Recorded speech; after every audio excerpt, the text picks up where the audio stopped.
वालेकुम viewers, welcome my YouTube channel. कैसे हैं आप सब। आज मैं आप लोगों को मटर की रोटी बनाना सिखाऊंगी। ये मेरे पास मटर है जो डिफ्रीज़र से मैंने निकाली है और इसको तकरीबन 10 मिनट मैंने बाहर इसी तरह स्ट्रेनर में छोड़ दिया है। इसको मुझे करना है मैश। ये मटर तकरीबन 2 बड़े प्याले जो है वो मैंने मटर ली है और इसको मैं मैश करूँगी हावन दस्ते से। अगर आप लोगों के पास इस टाइप का मिट्टी का, स्टील का, किसी भी टाइप का अगर आपके पास हावन दस्ता है तो आप उस पर भी इसको जो है ना वो मैश कर सकते हैं। नहीं तो आप इसको ब्लेंडर जग में भी अच्छे से इसको मैश कर सकते हैं। इसमें आप हरी मिर्च ऐड कर लीजिएगा, 2 से 3 हरी मिर्च ऐड करके इसको अच्छे से इसका पेस्ट बना लीजिए।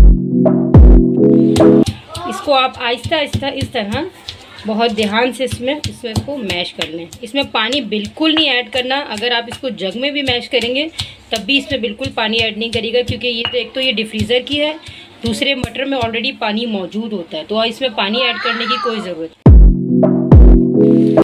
मैंने सब मटरों को इस तरह हावन दस्ते में मैश कर लिया है अच्छे से और ये इसका अच्छे से पेस्ट तैयार हो गया है। अब मैं इसको एक बाउल में शिफ्ट कर दूँगी। ली है, इसमें मैं थोड़ा सा ऑयल ऐड करके ना मटर के पेस्ट को हल्का सा मैं इसको खुश्क कर लूँगी, क्योंकि मटर में थोड़ा सा पानी होता है, तो वो बेहतर ये रहेगा कि थोड़ा सा पानी को मैं ड्राई कर लूँ, ताकि रोटियां बनाते हुए जब हम उसको फिलिंग करेंगे तो वो फटेंगी। ऑयल गर्म हो गई। अब इसमें मैं 1 बड़े खाने के चमचे जो है वो ज़ीरा ऐड करूँगी। ज़ीरे का कलर जब चेंज हो जाएगा तो हम इसमें मटर के पेस्ट को शिफ्ट कर देंगे। बहुत ध्यान से तो स्लो इसमें ऐड कर देंगे। इसमें मैं नमक ऐड करूँगी। नमक आप according to your taste add कर लीजिए। 1 छोटे खाने का चमचा मैं इसमें रेड चिली पाउडर ऐड करूँगी और 1 छोटा खाने का चमचा मैं इसमें धनिया पाउडर ऐड करूँगी। धनिया पाउडर ऑप्शनल है, आप नहीं भी डालेंगे तो कोई बात नहीं, बस धनिया पाउडर से इसकी खुशबू बहुत अच्छी है। अब मैं तमाम मिक्सचर को अच्छे से मिक्स कर लूँगी और फ्लेम को मैं मीडियम रखूँगी और ये अच्छे से तमाम चीज़ें इसमें मिक्स हो जाएंगी और थोड़ा सा मटर का पानी भी ड्राई हो जाएगा। तो बस हम इसको तकरीबन 5 मिनट तक इस तरह से भूनेंगे। उसके बाद हम इसका फ्लेम ऑफ करके इसको ठंडा कर लेंगे। ये तमाम मसाला अच्छे से मिक्स हो गया है और अब मैं इसमें चॉप की हुई हरी मिर्चें ऐड कर दूंगी और फ्लेम को मैं ऑफ कर दूंगी। अगर आपके पास हरा धनिया है तो आप हरा धनिया ऐड कर सकते हैं, वो भी ऑप्शनल है, और अगर आप उसको स्किप करेंगे तब भी कोई मसला नहीं। ये मेरा मिक्सचर बिल्कुल रेडी है, मैं फ्लेम को कर देती हूँ।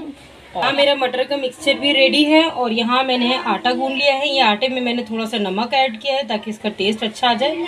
और अब मैं इसकी बनाऊंगी रोटी। मैं इसकी बनाऊंगी लोई और इसके अंदर हम करेंगे फिलिंग। ये मिक्सचर मटर का मैं इसमें ऐड करूँगी, थोड़ा थोड़ा करके ऐड करेंगे और इसको इस तरह प्रेस करते रहेंगे और ये इस तरह इसको करके हम इसके कॉर्नर बंद कर देंगे। इस तरह करके मैं इसका मुंह बंद कर दूंगी और जो एक्स्ट्रा आटा है वो इसमें से मैं रिमूव करके इसका अच्छे से एक में पेड़ा बना दूंगी। अब मैं आपको एक पेड़ा बेल के भी दिखाती हूँ।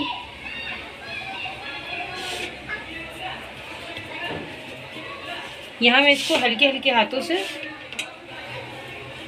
प्रेस करते हुए इसको राउंड करती जाऊंगी, बिल्कुल रोटी की शेप में। ये देखें, इस तरह करके ये मेरी रोटी एक साइड से सिक गई है। मैंने इसको पलट दिया और मैं इसको इस तरह से हल्का हल्का सा सेकती जाऊंगी। अब मैं इस पे लगा दूंगी ऑयल, दोनों साइड पे इससे ऑयल लगा दूंगी मैं। आप चाहें तो आप देसी घी भी लगा सकते हैं, आप मक्खन भी लगा सकते हैं। मैं यहाँ पे ऑयल यूज़ कर रही हूँ। इस तरह अच्छे से घुमाते हुए इसकी साइड जो है वो सेक लूँगी, तमाम साइड। ये मेरा पराठा अच्छे से सिक गया है, दोनों साइड से अच्छे से सिक गया है। अब मैं इसको उतार लूँगी। यहाँ मेरी मटर की रोटी बिल्कुल रेडी है। इसको मैं लहसुन के अचार के साथ खाऊंगी और लहसुन के अचार की रेसिपी मैं डिस्क्रिप्शन बॉक्स में मेंशन कर दूँगी, ज़रूर चेकआउट कीजिएगा। मुझे कमेंट करके बताइएगा आज की रेसिपी आपको कैसी लगी। इसी तरह मेरे चैनल को सब्सक्राइब कीजिएगा। इंशाल्लाह फिर मिलते हैं। अल्लाह हाफिज़।